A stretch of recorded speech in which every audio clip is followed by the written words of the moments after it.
What you are about to see is a recording of a message delivered at the Center for Spiritual Living Santa Rosa. Feel welcomed. Feel at home. Thank you very much for that song, Chris. It's by Leslie Duncan. It's a love song, and it's so perfect to introduce us to our new focus this month as we shift from practicing the presence through sacredness, and the banner that used to be here is now hanging at the back of the sanctuary. And then next month, the love banner will fill up the sanctuary so we have a visual reminder of our journey through the year.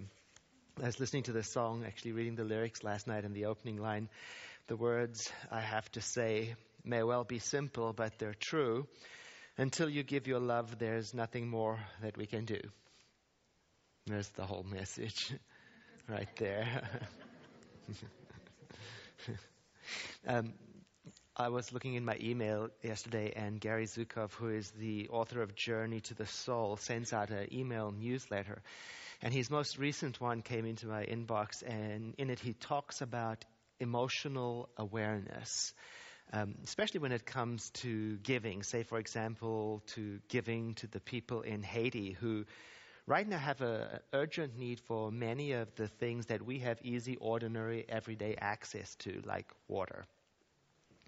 And he's saying in the article that it's not only is it important for us to follow the impulse of our loving nature, because we have that, but it's also important for us, while we're following that impulse, to have emotional awareness around how we respond, how we participate.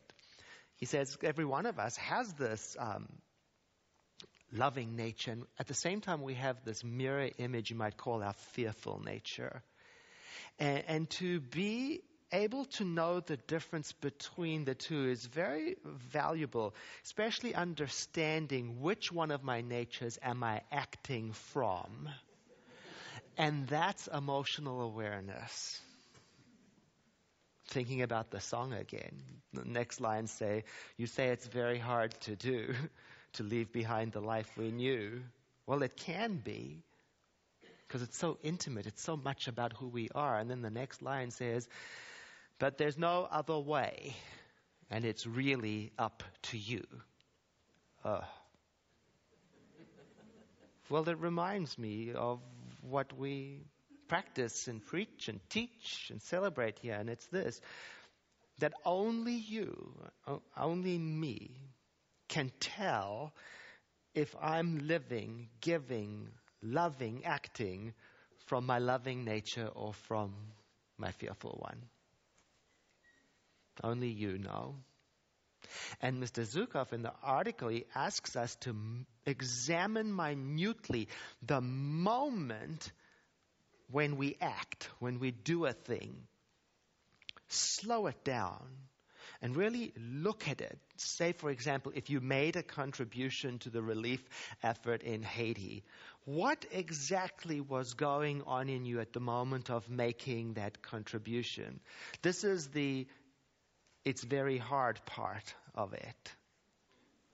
Because if you don't take the time, if you don't surrender the effort to do it, and if you don't have the commitment to bravely stand in front of yourself with honesty and the compassion to realize, to distinguish what's going on, it is hard.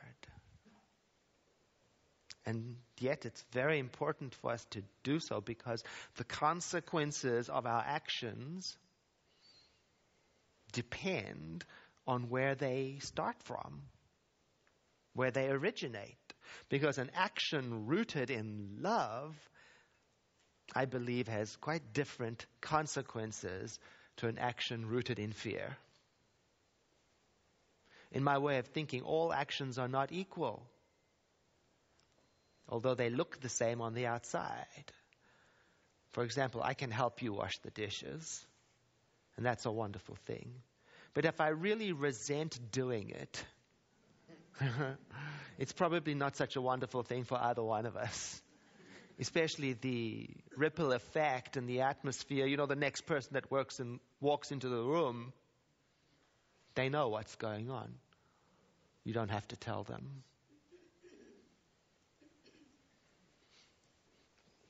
But if I really love doing it for you, even if it's going beyond my comfort level, and it's something that I don't usually enjoy doing, then it's probably a fantastic thing for both of us, and the ripple effect and the energy that it leaves in the room. The next person to walk in the room, they want to do the dishes too.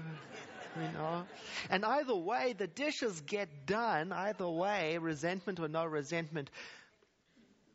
But what else is going on in the moment of the doing and the ripple effect? We're very, very interested in that in this community. My inner life and the contribution it makes to the world. Where am I acting from? And only you know, I suppose.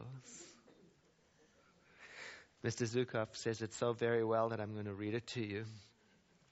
When you write a check, say, for example, for the Haitian relief, notice if you feel judgmental of people who do not donate, who turn their backs on those in need, or you think they do. Are you writing your check to create or maintain a self-image that is important to you or that feels good to you, such as, quote, a generous person or a philanthropist? Are you giving because you are frightened that someday you will be in need and others may not help you? Do you feel guilty because you have so much and the Haitian people have so little? Giving for these reasons is giving from a fearful impulse. Do you give because the suffering that a tsunami, or earthquake, or hurricane creates has ignited your compassion, and you realize how cheap a commodity life can be in our world after these traumatic events pass, even though the suffering they create persists, as it will in Haiti, as it does in New Orleans, Darfur, and in every inner city where children and parents live hungry and frightened? Do you give because you intend to contribute harmony, cooperation, sharing, and reverence for life to this world instead of discord, competition, hoarding, and exploitation? Now, giving for these reasons is giving from your loving impulse. Back to that opening song and its lines. Love is the opening door. Love is what we came here for. No one can offer you more. Do you know what I mean?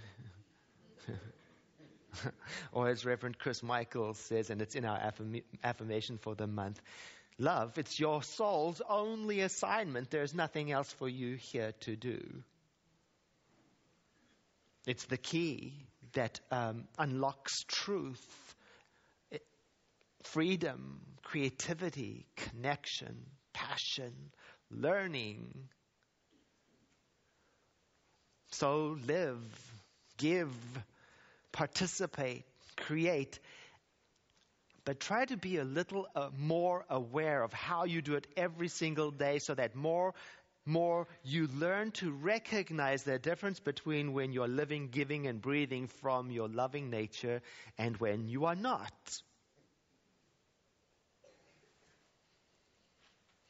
Actually, that's what this entire month's focus is all about. Practicing the presence, being aware of divinity through opening ourselves to experiencing and expressing love. That's the whole point. And this journal that we're reading together is kind of like a roadmap for how to do so, offering us each day small bite-sized ideas for you and I to check in with and consider for ourselves. Where am I with that? And if you can't afford the journal, you get it for free. You can have the email delivered to your inbox every single day for free. You can even do your journaling online, publish your responses for the whole world to see. There's no reason for you to not have the roadmap.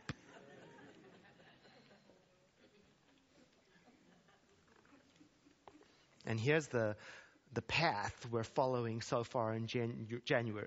What month are we in? February. First stop, acknowledging others as a way to practice the presence. because acknowledging the other